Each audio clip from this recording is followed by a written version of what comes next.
Sometimes everything aligns to make a match that is not only spectacular but also quite loreful, although technically this is not a Kislev map. It very much could be, just based on the visuals. I think technically this is in Nagaron somewhere, but yeah, it looks like it certainly could be Kislev with the mountains and snow and trees and whatnot, and it is Archaon versus Mother Ostankia, of course. We've got Rocket Roo versus Anti-Kaiju, so let's get to the builds. Archaon leading the way, a couple of spawns, including the Weird Spawn. It's got the Severed Claw Spirating Champions, a Regiment of Renown, and the Mirror Guard here representing Slaanesh. One unit of Chosen Great Weapons, a couple of Feral Manticores up in the sky, and a front line of Marauders. As for Kislev, Mother Ostankia and the Kossars, 4 Kossars armored with shields, pistols, and axes. A couple of Warbear Riders, including the Oath Brothers, Patriarch, and an Incarnate Elemental of Beasts for that sweet anti-large monstrous presence. A couple of Dervishes scattered around as well in Vanguard positions. So let's get things rolling. Mother Ostankia is going to come forward and start to immediately rain some shots on, let's see, Mirror Guard perhaps, or the Chosen. Some Withering Fire coming in. I say Withering Fire. It's not wildly effective, and they are shooting fairly cheap units, but still. Marauders will no doubt lose out to the Kossars in a sustained fight, so might as well just soften them up a little bit there. Especially with their low armor, they are going to take quite a bit of damage. We'll see a beautiful Burning Head unleashed by Archaon here. The placement of it is fantastic. Unfortunately, it doesn't do the most armor-piercing damage, so it's not going to absolutely devastate this Armored Kossar line, although it does deal pretty good damage. Certainly worth casting, but Mother Ostankia just staying safe in the back line, protected by the Bear Riders, waiting to see where the large units of this Warriors of Chaos rush land. Weird Spawn and Spawn of less weird variety are going to land in front, and the Bear Riders choose to rush in on this one here, where the Patriarch is also getting jumped by some Manticores, so a little bit of a dangerous situation for Kislev. They're going to throw in another unit of Warbear Riders here, and the Incarnate Elemental Beast also in the general area, but unfortunately his attack order gets confused into these Mirror Guard and is not actually contributing his anti-large like to the Manticores or the Chaos Spawn where it needs to be. Meanwhile, the Weird Spawn run in here with the Chosen and just absolutely bulldoze that Armored Kossar with prejudice. Meanwhile, also Mother Ostankia is in trouble. Feral Manticore is able to get back up in the air, swing around, and rear charge her. Archaon also lurking in that backline area, gets a nice Spirit Leech on the Patriarch. Golia is going to hit that pocket, provide a little bit of extra healing on top of the Patriarch's own, but still dangerous situation, especially as Ostankia gets surrounded here.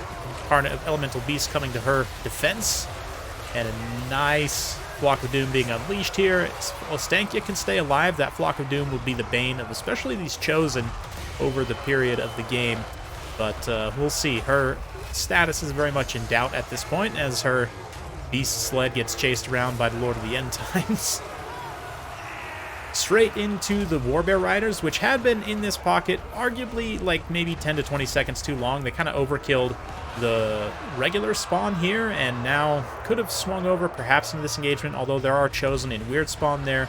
You know, Ostankia is getting killed now, and the Incarnate Elemental Beast also taking a huge amount of damage, whereas Anti-Kaiju here, I believe is the Kislev player, had a momentary lapse in micro where the Warbear Riders were just kind of sitting here, like mostly just fighting the like very tattered spawn. There was like 1 or 2 spawn, and they kind of just, again, dropped their attack orders to a degree, but still. Mother Ostankia goes down there. We'll see her beautiful death animation play out as she gets abducted by a crow. And the Oath Brothers also taking some very serious damage, but now in this fight, getting a nice surround here, finishing off the Weird Spawn, getting some more cavalry support swinging in. I haven't really been focusing on the peripheral engagements too much, as a lot of the value of both armies has been concentrated in this monstrous fight, but generally the Kossars have been winning out, the Kossovite Dervishes as well, kind of broadly in the sort of low-tier engagements. Now they have a position, an advantage, potentially to help Kislev try and come back in this game. They're definitely looking pretty grim with the loss of Ostankia and massive HP damage on a lot of key units without the ability to heal as well. Looks like the Patriarch is now gone, so looking fairly grim, but at the same time, really, if you stop and take a look at things, it's just mostly Archaon that you've got to be scared of, and then the Aspiring Claws, of course. Severed Claw here potentially can be dragged down over time, and especially with the remaining ammunition of these Kossars, they can do a little bit of damage at range. Yeah, Archaon moving in against the Elemental Beast is going to probably slay it in short order, given it's taken so much damage already. Yep, looks like it falls there with a single swipe. Unfortunate, but at the same time, somewhat to be expected. There's not really a lot else you can do with it at that point when it is so low, so it would have been nice maybe to have it timed with the Oath Brothers there, but still, better than nothing. Forces Archaon to run away from the Oath Brothers. They've got more Warbear Riders closing, and then that leaves these very tattered Chosen and even the Severed Claw taking significant damage just by the numbers of Kossars here. And they're somewhat decent stats. It's definitely death by 1,000 cuts, as no individual attacks are doing that much damage, but there's just so much volume for them to deal with given their low model count. In fact, they're isolated as Archaon runs around here. Both the Manticores in space chasing routing units. The Patriarch, I definitely understand. This Manticore, though, just chasing some regular dervishes. Yeah, it's going to peel back immediately as I say that. Go do more important things, like supporting this Severed Claw here.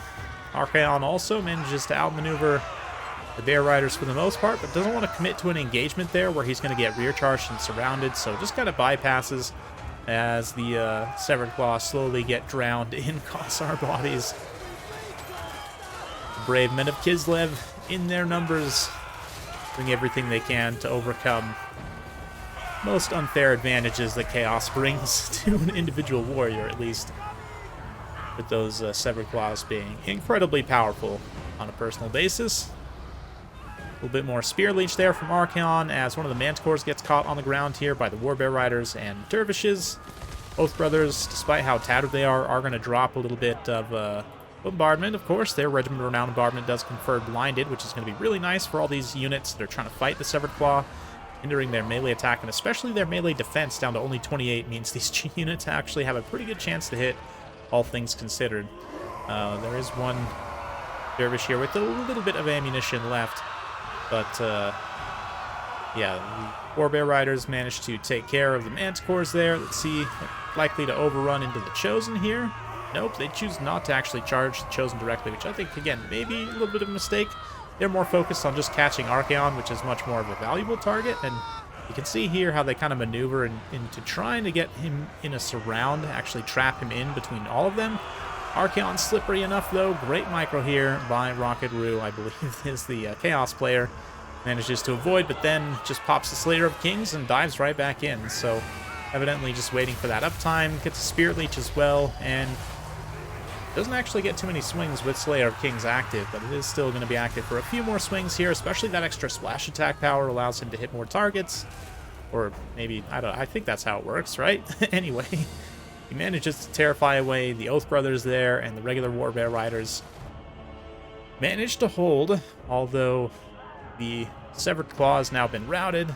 Armored Kossars using the last of their ammunition to try and finish them off to a man. 46 HP on this last one, but all of a sudden, terror starts to kick in for Kislev. No more. Oh, even Buy Our Blood here. Yeah, it can happen sometimes that the unit gets terrified just before Buy Our Blood and actually wastes the proc of it, which is most unfortunate, as happens with these Armored Kossars.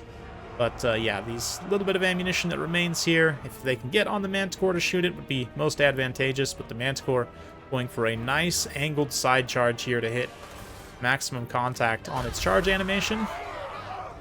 Ooh, looks like the Kossars are kind of maneuvering to try and lessen the impact of that charge. Really nice rear charge here by the Dervishes.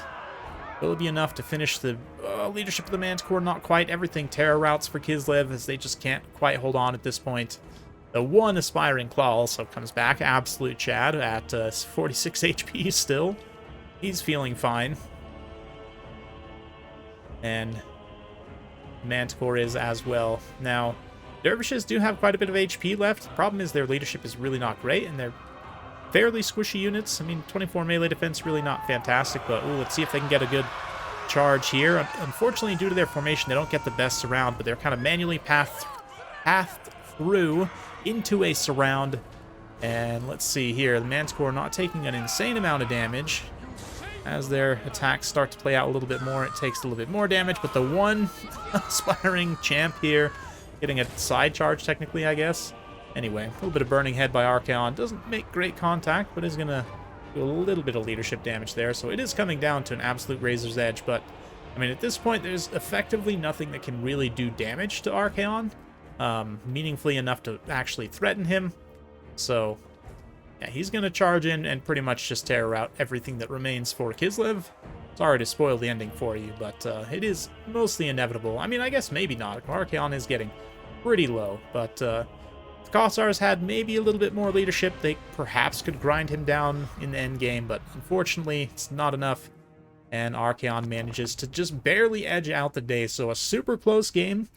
Very, very close indeed. I do think both players made a handful of mistakes. It could be said that maybe could have gone differently, changed the outcome of the battle, but it's tough to say in those really close battles. Really just a great game to both players. Some really nice plays as well on both sides. And Archaon just being the absolute tank and beast that he is. And just carry that end game there.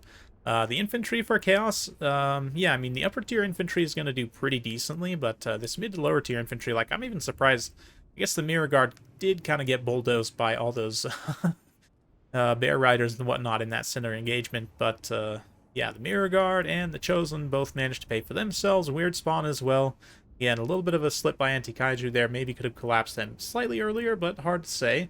Regardless, both of the Bear Riders do a great job paying for themselves. Incarnate Elemental Beasts also very cost effective. The Patriarch getting sniped out a little bit early was painful for sure. And I think, yeah, I mean, it's hard to say what to change in the build in terms of upgrading him to a bear so he's a little bit more tanky. He does become a little bit bigger of a target as well.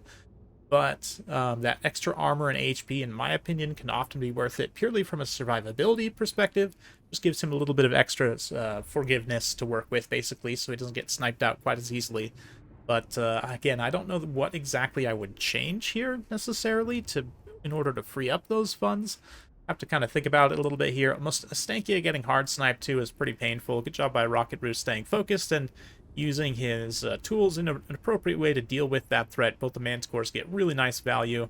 And yeah, interesting game overall for sure. Hopefully you guys enjoyed that. If you do like this sort of content, be sure to like, subscribe, hit that bell notification. Every time I upload a new video, you'll be notified. Thanks again. We'll see you next time.